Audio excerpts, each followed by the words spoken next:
اور وہاں پہ اکاؤنٹ تو کیوں کھولے جاتے ہیں؟ کیونکہ وہ کسی کو نہیں بتاتے کہ کس کے پیسے یہاں پہ رکھے ہوئے ہیں. انہوں نے پچھلے دنوں ایک قانون پاس کر دیا تھا جس کے بعد انہیں اب ڈکلیئر کرنا ہے کہ کنے پیسے اتھے رکھے سن. اس ڈکلیئر کرنے سے پہلے ہی کوئی پیا انہوں نے ڈیٹا ان کا اٹھا لیا اور اس ڈیٹے کو انہوں نے انالیسس کیا ہے. عمر چیمہ صاحب پاکستان سے اس کے اندر شریک تھے. عمر چیمہ صاحب کے علاوہ میرا خیال ہے کہ فخر درانی بھی ہونے چاہیے اس میں, اور احمد نے وہاں سے, احمد درانی صاحب نے وہاں سے جوائن کیا. اچھا, اس کے بعد جناب اللہ آپ کا بھلا کرے, 6 اور 7 میں یہ اکاؤنٹ بڑھ کے سالانہ 100 ہو جاتے ہیں. ٹھیک ہے, اور مشرف صاحب کا آخری سال جو 8 ہے اس میں صرف 19 اکاؤنٹ ان بینکوں میں کھلتے ہیں. اب غور کرتے جائیے گا. ٹھیک ہے. اچھا, پی پی کے دور کے اندر یہ سلسلہ کم ہونا شروع ہو جاتا ہے اور یہ سنگل ڈیجٹ میں آ جاتے ہیں. پیپلز پارٹی کے 5 سالہ دور کے اندر. یہاں پہ میں آپ کی توجہ چاہ رہا ہوں, 14, 15 اور 16 کے اندر ایک بھی اکاؤنٹ نہیں کھلتا, بلکہ جو پہلے کھلے ہوتے ہیں ان میں سے بہت سارے لوگ اپنے پیسے نکلوا لیتے ہیں, بند کر دیتے ہیں یہ اکاؤنٹ, اور 17 میں جا کے پھر ایک اکاؤنٹ کھلتا ہے اس میں. ٹھیک ہو گیا. اور پھر 2018 میں بھی کافی سارے اکاؤنٹ بند ہوتے ہیں, نیا کوئی نہیں کھلتا. یہ وہ داستان ہے جو کہ چیخ چیخ کے کہہ رہی ہے کہ پاکستان کے اندر کرپشن کن ادوار میں ہوتی ہے. مشرف صاحب کے دور کا عروج ہے تو لوگ دھڑا دھڑ وہاں پہ اکاؤنٹ کھول رہے ہیں. وہاں پہ اکاؤنٹ کھولنا کوئی خالد جی کا وڑا نہیں ہوتا, اتنی ڈاکومنٹیشن ہوتی ہے کہ آپ اس کا تصور نہیں کر سکتے. تو وہاں پہ جیسے ہی مارشاء اللہ ختم ہوتا ہے اور مشرف صاحب کا رخصتی ہو جاتی ہے تو اس کے ساتھ ہی یہ والے جو اکاؤنٹس ہیں ان کی تعداد بتدریج کم ہونا شروع ہو جاتی ہے اور نواز شریف صاحب کے دور کے اندر ہو جاتی ہے. اس کی 2-3 پہلو ہو سکتے ہیں. ایک پہلو تو اس کا یہ ہو سکتا ہے, ماروی میمن آپ نے مجھے یاد کرانی ہے, میں نے اس کا ایک انٹرویو جو تھا وہ آپ جو ڈان میں چھپا تھا وہ آپ کو دہرانا ہے. ایک تو پہلو اس کا ہے کہ پاکستان کے اندر اتنی زیادہ اپرچونٹی جنریٹ ہو جاتی ہیں یا ری انویسٹمنٹ کے اتنے زیادہ مواقع ہیں عام بندے کو ریئل اسٹیٹ کے اندر, اسٹاک ایکسچینج کے اندر, بزنس مین کو اپنی ایکسپینشن کے اندر, کہ اور اس کو اپنا مستقبل اتنا سہانا نظر آتا ہے کہ وہ یہ فیزیبل خیال ہی نہیں کرتا کہ اکاؤنٹ کھولے اور پاکستان سے باہر جا کے پیسے رکھے, وہ یہیں پہ رکھ لیتا. ٹھیک ہے. ایک پہلو تو اس کا یہ ہو سکتا ہے. دوسرا پہلو اس کا یہ ہے کہ جناب یہ سیاستدان آگے لوٹ مار کرتے ہیں, بہت زیادہ بزنس مینوں سے ڈونیشنیں لیتے ہیں, لہذا بزنس مین کے پاس کوئی پیسے تھے ہی نہیں کہ وہ باہر رکھتا, تو اس لیے جناب نواز شریف کے دور کے اندر یا زرداری کے دور کے اندر یہ نسبتاً کم کھلے. اب یہ تو 2 پہلو ہو گئے اس کے. اب آ جائیے کہ پاکستان کے جو ایک جرنلسٹ ہیں رانا مبشر صاحب, جنہوں نے اس کے اوپر کوئی فیڈ بیک نہیں دیا, جیسے ہی وہ فیکٹ فوکس کو یا کسی میڈیا ہاؤس کو اس کا جواب دے دیں گے, ہم ان کا جواب بھی چلا دیں گے, لیکن چونکہ انہوں نے بتایا کہ رانا مبشر صاحب نے 2010 کے اندر $1 ملین جو ہے وہ ایک اکاؤنٹ کھول کے ڈالا تھا, پھر اس میں سے نکال کے وہ لے گئے, تو سٹیپ تو اپنے فٹ سٹیپ تو چھوڑ گئے.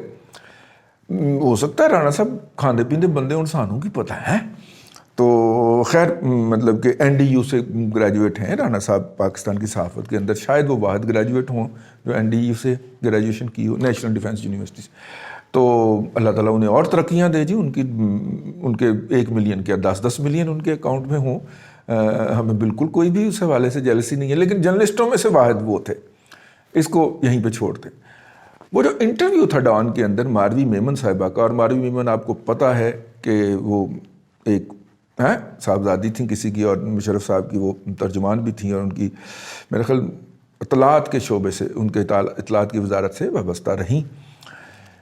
ماروی میمن صاحبہ نے ڈان کو انٹرویو دیتے ہوئے بتایا, جب وہ مشرف سے طائب ہو کے نون لیگ جوائن کر چکی تھیں میرا خیال ہے, تو انہوں نے وہاں پہ بتایا کہ وہ مشرف صاحب سے الوداعی ملاقات کرنے دبئی گئیں, اور جب وہ وہاں سے نکلیں انہوں نے ان کو بڑے محبت سے پیار سے رخصت کیا. جب وہ وہاں سے نکلیں تو ان کو ایک لفافہ دیا گیا, وہ خاکی رنگ کا لفافہ تھا. انہوں نے کہا شاید اس میں کوئی گفٹ شفٹ ہوگا, لیکن جب آپ کے انہوں نے کھولا تو اس میں $. تھے.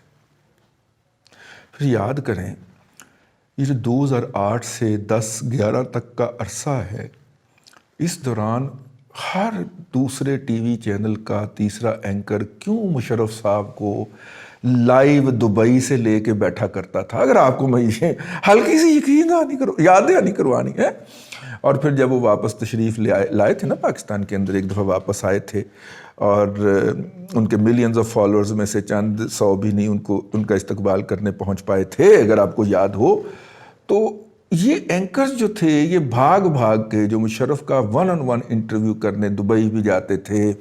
ٹکٹیں تو ان کو پتہ ہے ہمیں کہاں سے ملتی تھیں، لیکن یار مطلب کہ سوال چھوڑے جا رہا ہوں، ٹھیک ہے نا. تو اگر ماروی میمن کہتی ہیں تو پھر میرا مطلب ہے کہ اب وہ تو ان کے ساتھ انہوں نے اتنا عرصہ گزارا تھا، ان کے والد کے تعلقات تھے مشرف صاحب کے ساتھ، تو وہ درست ہی کہتی ہوں گی، ہم کیا کہہ سکتے ہیں.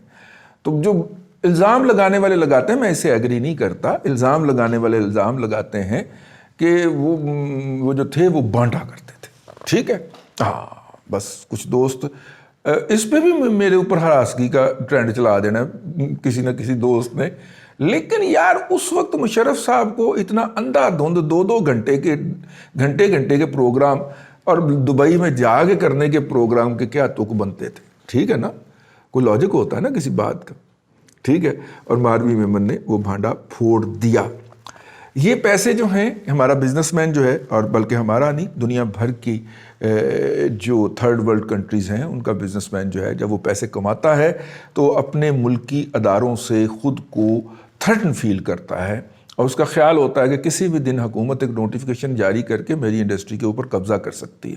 تو اپنے بھاگنے کے لیے ایک رستہ رکھتا ہے، اور اس رستے کے لیے آج کل فیشن ہے، رواج ہے، دبئی کے اندر یا برطانیہ کے اندر کوئی مکان شکان خرید لیا جاتا ہے، اور وہاں پہ کوئی وہ پیسے ویسے بھی کوئی بینک میں تھوڑے بہت رکھ دیے جاتے ہیں کہ اگر ون فائن مارننگ وہاں سے راتوں رات چپلیں پہنے ہوئے نائٹ گاؤن میں بھاگنا پڑے پاکستان سے، تو یہاں پہ جب ہم آئیں تو ہمارے 2-4 کپڑے لتے پڑے ہوں، یہاں پہ ایسا کچھ گھر ہو جس کا ہم دروازہ کھولے اور اندر داخل ہو کر سو جائیں، ٹھیک ہے.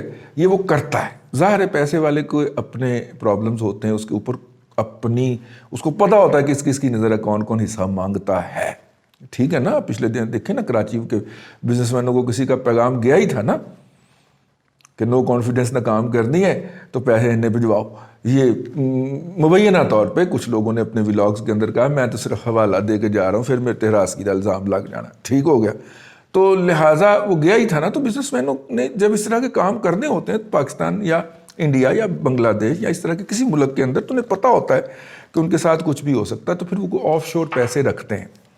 لیکن اب دیکھنے کی بات یہ ہے کہ یہ نواز شریف صاحب کے پاس کیا تھا جس کی بنیاد کے اوپر کسی بزنس مین کو تھریٹ فیل نہیں ہوا.